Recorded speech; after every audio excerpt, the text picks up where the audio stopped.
What's up, sunshine? I'm Coy Wire here with your news for Monday, March 2nd. We've got a lot to cover today and only 10 minutes to do it, so let's get to it. We begin in the Middle East, where tensions are high after a series of major United States and Israeli military strikes on Iran over the weekend. U.S. President Donald Trump announced the strikes early Saturday morning and indicated the strikes could continue through the week.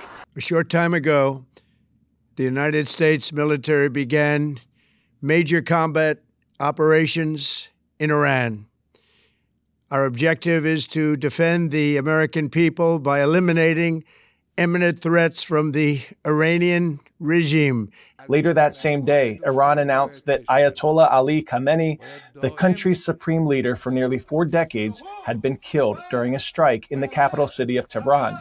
Iran responded with a series of deadly strikes of their own, targeting Israel and U.S. military bases in countries throughout the region. Iranian officials formed a transitional council to lead the country in the wake of Khamenei's killing. The conflict has caused destruction at major air hubs and densely populated civilian areas, and it has disrupted worldwide oil shipments. The decision to strike Iran is being seen as a controversial one. It follows weeks of deliberations stemming from mass protests across Iran earlier this year. Our Fred Pleitgen has more on how this situation is unfolding. The current confrontation between the United States and Iran essentially kicked off during that crackdown on protests that had turned violent in Iran at the beginning of this year, specifically starting on January 8th, January 9th, and January 10th of this year. Now, we recall that President Trump back then claimed that help was on the way for Iranians and started putting U.S. assets into the region. At first, the carrier strike group around the Abraham Lincoln, then later the Gerald Ford, but of course other assets as well, including a lot of U.S. fighter jets and tanker aircraft. At the same time, a diplomatic process was also kicked off, led by U.S. Special Envoy Steve Witkoff and also Jared Kushner, the president's son-in-law. Those talks centered around Iran's nuclear program. Obviously, the U.S. wanting Iran to stop nuclear enrichment, the Iranians saying that they have a right to enrichment. In the end, both sides acknowledged that there was some progress in those talks, but it didn't seem as though that was enough for President Trump. In the past couple of days, President Trump has been quite negative about how those talks were going and then launched the attacks. The Iranians are now saying that their retaliation is in full swing, that while they were in this diplomatic process, at the same time, they were also preparing for war. And it certainly seems as though they were a lot better prepared this time than in June when they faced off with the Israelis, with a lot of Iranian retaliation coming not just against Israel, but against states in the Gulf and specifically U.S. military installations in the Gulf region as well. Lots of big space news recently, and coming tomorrow, many of us will be able to witness a total lunar eclipse known as blood moon, when the moon appears red. It will be visible in Asia, Australia, the Pacific Islands, and the Americas. Remember, a lunar eclipse is when Earth passes between the moon and the sun, casting a shadow on the moon, while a solar eclipse occurs when the moon passes between the sun and Earth, casting a shadow on Earth. So, go online and research when will be the best time to look up tomorrow based on where you live. Scientists say those of us in the Eastern time zone will be able to witness the phenomenon at 6:04 a.m. This will be the last total lunar eclipse visible from North America until 2028. Our next story is making waves, a refreshing reminder that it's still plenty left to discover under the sea. A mother-daughter diving duo in Australia uncovered the largest coral colony ever recorded in the Great Barrier Reef. Stretching more than 40,000 square feet, the massive Pavona coral was discovered by citizens of the Reef Marine Coordinator Sophie Kalkowski-Pope and her mother, underwater photographer and conservationist Jan Pope, during a reef survey expedition. I knew right from the minute that we hopped in that it was something special, and this was no ordinary super coral. This might be the coral. The discovery was part of the Great Reef Census, a global citizen science effort bringing together divers, sailors, researchers, and local communities to monitor reef health. And this colossal find comes as reefs worldwide face widespread bleaching and warming oceans. Everyone is playing their part in gathering really critical data to help look after this extraordinary place, which is under so much pressure. Scientists say massive corals like this can keep growing if conditions are right, offering hope that even under pressure, some reefs are still finding ways to thrive. Many of us might dream of traveling around the world, but probably not on a bike. One world traveler has been biking for 5 years on a mission to cross all 7 continents. CNN caught up with Ian Anderson in Tokyo, and he is facing some unexpected challenges on his trek. All right. I biked from Portugal across Europe all the way to Asia. I biked to Japan, baby. Ian Anderson just traversed 6 continents on his bike. It took 5 years to do it. His latest leg was through 20 countries from Portugal to Japan. Anderson documented his journey along the way. But the stars are unbelievable this morning. I'm curious about the world, people in the world, different cultures, exploring.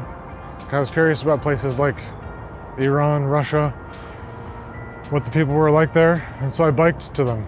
He said he was most surprised by Afghanistan. I was just so caught off guard, surprised by their generosity.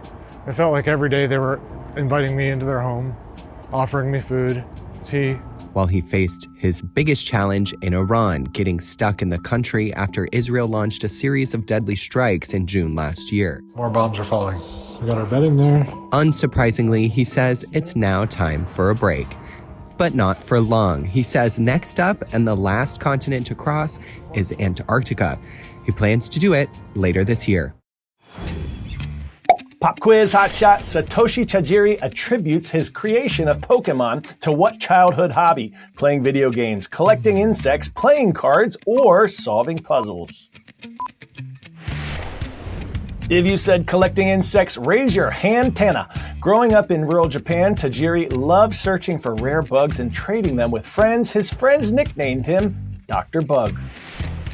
Gamers and collectors around the globe celebrated the 30th anniversary of a beloved crew of characters. The Pokémon franchise has thrived for 30 years and it's still evolving. From trading cards to TV shows, video games to global fandom, Pokémon has captured hearts across generations and the legacy keeps growing.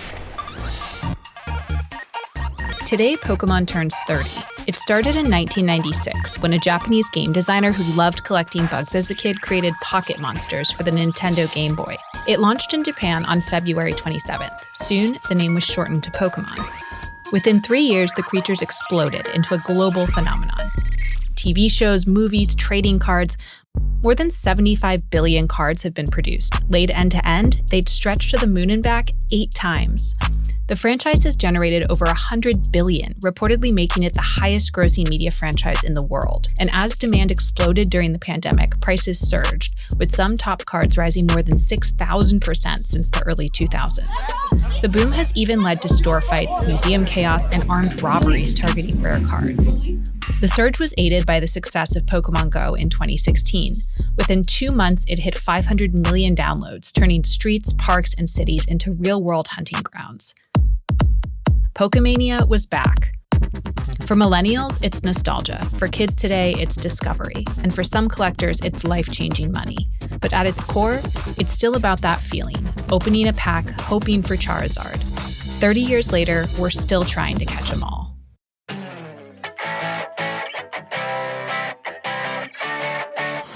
Today's story getting a 10 out of 10. One California teen overcoming a rare disease and forging a way forward on the track. Xavier Marsh was just 13 when he was diagnosed with Leber hereditary optic neuropathy.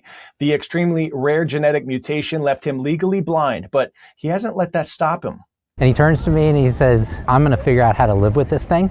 You and Mom, go figure out how you can help fix this. Xavier began running track to cope with the diagnosis, and now he's blazing his own trail. Incredibly, even without most of his sight, Xavier is able to use his peripheral vision to compete against his sighted peers. Although I started because I lost my vision, I continued because I actually truly loved it and I found a passion with it. Off the track, Xavier and his parents are working with nonprofits to help other families dealing with the disease. And while there's no cure, Xavier isn't letting that define him. He says his future is bright, and one day we may even see him competing at the Paralympics. How's that for some Motivation Monday? Let's bring this show home. This first shout out is going to Mrs. Hart at Sandstone Middle School in Hermiston, Oregon. Your colleague, Miss Woodward, reached out to us to say how much you inspire her, and all of your students rise up. And this next shout out is puzzling, and I absolutely have to share it with you. Mr. Beard at Norton Middle School in Norton, Massachusetts. His Rubik's Cube Club carefully positioning 600 Rubik's Cubes into this mural. Consider my mind boggled. Thank you for the love. And thanks to all of you for reaching out and commenting on our CNN 10 YouTube channel. We'll see you right back here tomorrow. I'm Coy Wire, and we are CNN 10.